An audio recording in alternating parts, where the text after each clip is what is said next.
Hola, muy buenas tardes, profesora María. Espero se encuentre muy bien. Mi nombre es Karen Sánchez Gutiérrez y enseguida le voy a presentar mi aportación correspondiente a los resultados que obtuve al realizar mi proyecto de intervención, el cual es titulado Asesorías de alimentación correcta utilizando el conteo de carbohidratos y dicen de intercambio de alimentos, que fue desarrollada por la Asociación Americana de Diabetes. Y bueno, esta estrategia o estas asesorías de alimentación correcta fue dirigida a pacientes con diabetes mellitus tipo 2 de la consulta externa del Hospital de Nuestra Señora de la Salud. Y bueno, voy a dar una breve introducción. Mi proyecto pretendió llevar a profesionales de alimentación correcta utilizando dos estrategias que son muy importantes en el control de glucosa de los pacientes. Y bueno, fue dirigida a los pacientes que acudieron a consulta externa en el hospital y que tienen precisamente la diabetes tipo 2 como enfermedad de base.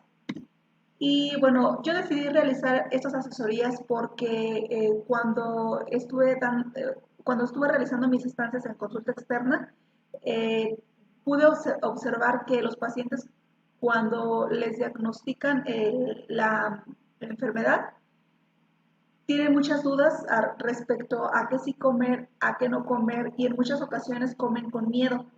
Eh, Generalmente las preguntas más frecuentes que me realizaban era respecto a si podían comer frutas, si ya no podían comer frutas, qué alimentos se podían comer, que les habían dicho que algunas verduras sí, entonces algunas verduras sí podían consumir y otras no. Surge mi interés de realizar este proyecto de intervención que culminó con las asesorías nutricionales. Dentro de los objetivos de mis asesorías nutricionales fue proporcionar a los pacientes las dos estrategias del conteo de carbohidratos y lista de intercambio de alimentos para mejorar el control de la diabetes. Y dentro de los objetivos específicos fue evaluar a nivel de conocimiento que tenían respecto a la alimentación en diabetes mellitus los pacientes, analizar la percepción de los pacientes hacia su patología respecto a su alimentación, identificar los aspectos generales de la diabetes mellitus tipo 2, realizar asesorías acerca de cómo llevar a cabo una alimentación correcta en la presencia de la enfermedad de la diabetes y bueno, culminar con la alianza de las dos estrategias de alimentación correcta en presencia de la diabetes.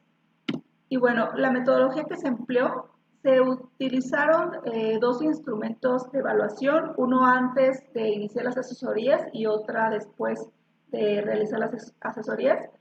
Eh, Se puede decir que se dividió en tres fases, una preevaluación, ya las asesorías como tal, y posteriormente se realizó otra evaluación para conocer y analizar si realmente fueron aprendidos los conocimientos y se lograron los objetivos de las asesorías. El espacio muestral de la población, bueno, se realizó en el Hospital de Nuestra Señora de la Salud, que se encuentra en la colonia centro del estado de Michoacán, en Morelia, y bueno, fue dirigida a pacientes que cursan la patología. Como mencionaba, se usaron instrumentos de evaluación que fueron cuestionarios, un cuestionario antes y un cuestionario después. Dentro de los criterios de inclusión, pues eh, se encontraba bueno, los pacientes que fueron incluidos en la asesoría fueron los pacientes que cursaban la enfermedad de diabetes tipo 2 y que también acudieron a consulta externa del hospital. Se fuera elaborando una lista desde el 16 de febrero para que fueran confirmando su asistencia. Posteriormente, en sesiones de su consulta externa se les aplicó una evaluación respecto al contenido que íbamos a ver en las asesorías. Y bueno, dentro de los criterios de exclusión, pues se excluyeron los pacientes que no cursaban con la patología y que también no desearan participar en el proyecto. Y bueno, el desarrollo de la intervención nutricional se llevó a cabo mediante un lapso de tiempo un promedio de 60 minutos. Se asignaron de 5 minutos para que se realizara la presentación del tema, de 15 a 20 minutos que se abordara la temática relacionada a las generalidades de la diabetes tipo 2 y de 15 a 20 minutos que se empleara o se destinaran esos minutos para abordar las estrategias nutricionales del control de carbohidratos y lista de intercambio de alimentos. Y se iban a disponer de 15 minutos para resolver dudas que hayan surgido en la asesoría. También se repartió en este tiempo el material de apoyo y se tomaron otros 10 minutitos para realizar la segunda evaluación. Y bueno, las asesorías en la primera parte, los primeros 15-20 minutitos, se abordó la temática de las generalidades de la diabetes, la clasificación, los riesgos, las complicaciones. En la segunda parte se enfoca específicamente a el control de carbohidratos y la lista de intercambio de alimentos, es decir, en la segunda parte se aborda específicamente las estrategias. Se hablan conceptos generales de la diabetes, conceptos también básicos de los macronutrientes, carbohidratos, líquidos, proteínas, los factores de riesgo para desarrollar diabetes tipo 2, manifestaciones clínicas, se aborda cuál es el diagnóstico, también se presenta una clasificación, se enfatizan en el conocimiento de las complicaciones, tanto crónicas como agudas de la diabetes, y se les explica el tratamiento nutricional de cada una de ellas, bueno, principalmente las complicaciones agudas, la hipoglucemia y la cetoacidosis. Posteriormente también eso lo realizo en los primeros 15 minutos y los segundos 15 minutos ya me enfoco específicamente a las estrategias nutricionales. Aquí les proporciono material físico, les proporciono una lista de alimentos equivalentes y bueno, también realizo unas pancartas en las cuales les proporciono información respecto a las estrategias nutricionales y también realizamos algunas actividades. En esta parte de las estrategias nutricionales realizamos ejemplos de menús y también ponemos en práctica cómo se realizaría el control de carbohidratos.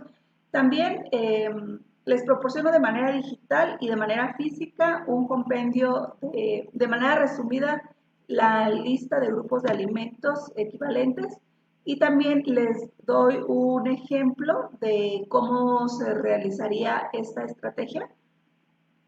También abordo la temática del índice glucémico, les proporciono listas en las cuales vemos qué alimentos tienen mayor o menor índice glucémico y los abordamos durante esta segunda sesión. Y también se le da recomendaciones dietéticas respecto al índice glucémico y se les brinda una conclusión respecto a los beneficios de llevar una dieta de alimentación saludable en la diabetes tipo 2. Y bueno, enfocándonos a nuestros resultados obtenidos en esta asesoría, realmente se obtuvieron resultados muy gratificantes porque los pacientes tenían muchas dudas respecto a los carbohidratos, respecto a los azúcares simples, también sobre si podían o no podían comer fruta. Por ejemplo, en la pregunta de ¿qué cree usted que es un hidrato de carbono? Algunos pacientes pensaban que era un mineral, el 40% indicaba precisamente que era un mineral, el 20% decía que era una vitamina presente en las grasas, el 6.6% mencionaba que desconocía que era en sí un carbohidrato y el 33.33% sí indicaba que era la principal fuente de energía del organismo y que es un azúcar. En la evaluación 2, el 100% les comprendieron que es la principal fuente de energía del organismo y es un azúcar.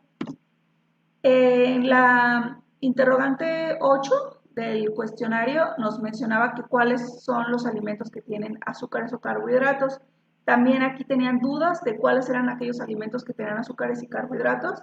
Por ejemplo, el 6.6% dijo que la leche, el arroz el 30 y, el arroz el 33.3%, el 60% mencionaba que las frutas. Por otro lado, en la segunda evaluación de cuáles de estos alimentos tienen carbohidratos o azúcares, comprendieron que tanto el arroz como la leche como las frutas tienen carbohidratos. Entonces, sí respondieron bien porque todos contestaron al inciso D. Entonces, el 100% mencionó cuáles son los alimentos que contienen carbohidratos. En cuanto a las diferencias de azúcares simples y azúcares complejos, también había una cierta duda. Decían que, bueno, el 60% respondió que no había diferencia entre unos y otros. El 33.33% mencionaba que los azúcares simples elevan rápidamente la glucosa en sangre y el 26.66% mencionaba que los azúcares simples elevan lentamente la glucosa en sangre. En la segunda evaluación nos indica el 86.66% que los azúcares simples elevan rápidamente la glucosa en sangre y el 13.33% indica que los azúcares simples elevan lentamente la glucosa en sangre. Pero sí se ve la diferencia de que en la primera evaluación había más confusión, en la segunda se concretizan más los conocimientos. Respecto a la pregunta 14, en donde se indica un paciente con diabetes puede consumir frutas, el 46.66% menciona que de vez en cuando, el 20% indica que todos los días, el 26.66% que no pueden consumir frutas y solo el 6.6% dice que lo desconoce. Y en la segunda evaluación se puede observar que el 86.66% indica que sí pueden comer frutas y que todos los días, y solo el 13.66% indica que de vez en cuando. Y en la última pregunta sobre las complicaciones crónicas de la diabetes también había porcentajes diferentes. El 40% sí indicaba que correspondía a ceguera, insuficiencia renal, amputaciones, enfermedades cardiovasculares, infarto de miocardio. El 33.33% a orinar frecuentemente, vómitos o escalofríos. Y bueno, el 26.66% al dolor de cabeza, cansancio y sensibilidad al ruido. Y la segunda evaluación, el 100% sí nos indica las complicaciones crónicas de la diabetes, que es la ceguera, insuficiencia renal, amputaciones, enfermedades cardiovasculares, infarto de miocardio. Y bueno, entonces realmente sí los pacientes quedaron muy satisfechos con la evaluación. Se vio reflejado en el segundo instrumento de evaluación que se les aplicó. Y bueno, en general fue un trabajo que fue muy gratificante para mí, porque realmente comprendí que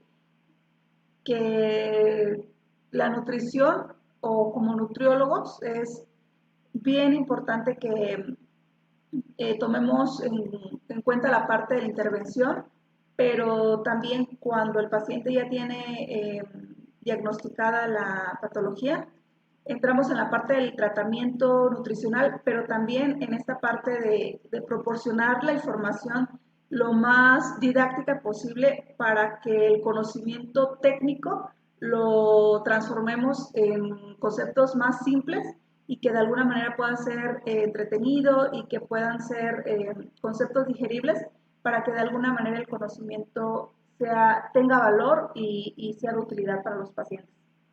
Bueno, pues hasta aquí mi conclusión, profesora. Espero se encuentre muy bien. Muchas gracias por su atención.